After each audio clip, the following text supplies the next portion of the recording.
अस्सलाम वालेकुम नाज़रीन, दुबई स्टूडियो से मैं हूँ सादिया अब्बासी। नाज़रीन, गज़ा के बाद मिडल ईस्ट को यमन में एक और जंग ने अपनी लपेट में ले लिया है। आज हम मिडल ईस्ट और साउथ एशिया की मौजूदा सूरत हाल के बारे में बात करेंगे। हमें ज्वाइन किया है अमरीकी दफ्तर खारजा की उर्दू तर्जुमान मार्गरेट मैकलॉड ने। मार्गरेट, बहुत शुक्रिया आपके वक्त का।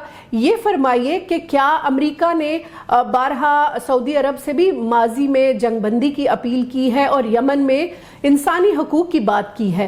क्या अब अमेरिका ये समझता है कि इस तनाज़े के हल का वाहिद हल जो है वो जंग है?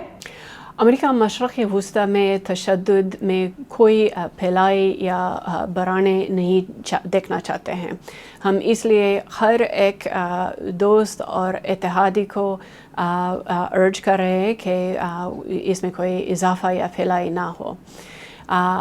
हुसी बागियों के हमले जो हो रहे हैं, हम आलमी तजारत पर मुतासर ना होने के लिए पेट्रोलिंग करते हैं ऑपरेशन प्रॉस्पेरिटी गार्डियन के तहत, और हम हुसी बागी दोबारा दहशतगर्दी फहरिस्त पर डाल दिया।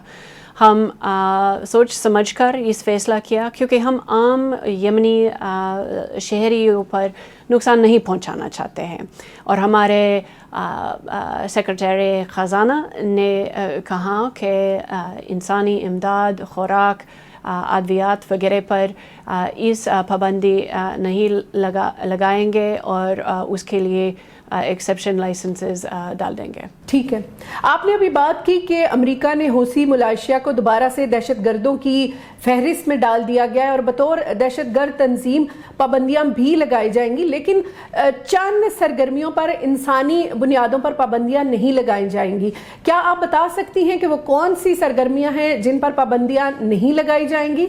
बुनियादी तौर पर वही चीज़ें जो लोगों की रोज़मर्रा ज़िंदगी के लिए ज़रूरी है। मेन तो ये खुराक और अद्वियात है। ठीक है मार्गरेट, ये बताइए कि अमरीकी अमूर खारजा ने हौसियों की हमायत करने वाले किसी भी शख्स पर भी पाबंदियां आयद करने का अज़्म जाहिर किया है। अगर ईरान की जानिब से हौसियों की जो हमायत है वो जारी रहती है तो क्या ईरान को भी इसके नताइज भुगतने पड़ेंगे?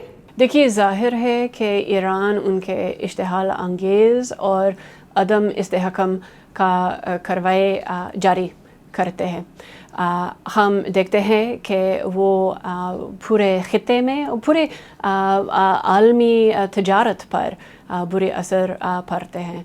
हम इसलिए कह रहे हैं कि ये ईरानी हुकूमत के बुरी कार्रवाई ख़त्म करना चाहिए। जी ठीक है। हाल ही में ये बयानात भी सामने आए हैं कि कतर ने इजराइल और हमास के दरमियान सालिस के तौर पर काम शुरू कर दिया है। क्या इजराइल और हमास के तनाज़े का खात्मा यमन में भी कशीदगी को कम करने में मदद देगा?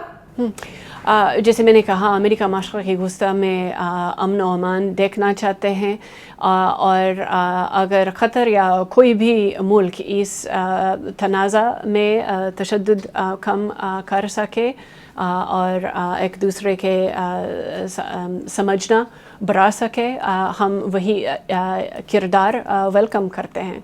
मार्गरेट, मिडिल ईस्ट के बाद अगर जनूबी एशिया की बात करें तो इस वक्त ईरान जो है वो इंटरनेशनल पॉलिटिक्स में बड़ा एक्टिव नज़र आता है। हाल ही में पाकिस्तान और ईरान के दरमियान जो कशीदगी हुई उसने भी खित्ते के अमन को खासा मुतासिर किया। क्या अमेरिका ये समझता है कि ईरान खित्ते के अमन के लिए एक बड़ा ख़तरा है? ये भी एक और मिसाल है कि ईरान उनके हमसाए मुल्क उनके खित्ते पर कितने बुरी कार्रवाई कर रहे हैं। हम नहीं देखना चाहते हैं कि पाकिस्तान ईरान के सरहद में तशद्दुद में कोई फैलाई हो जाए। अच्छी बात है कि वो एक दूसरे से बात कर रहे हैं और हम हमारे पाकिस्तानी साथियों के साथ राब्ता जारी रख रहे हैं इस मामले पे। मार्गरेट, बहुत शुक्रिया आपके वक्त का। जी नाज़रीन, अमरीकी दफ्तर खारजा की उर्दू तर्जुमान मार्गरेट मैकलॉड हमारे साथ मौजूद थी। दुबई स्टूडियो से आज के लिए इतना ही। अपनी मेज़बान सादिया अब्बासी को इजाज़त दीजिए। अल्लाह निगहबान।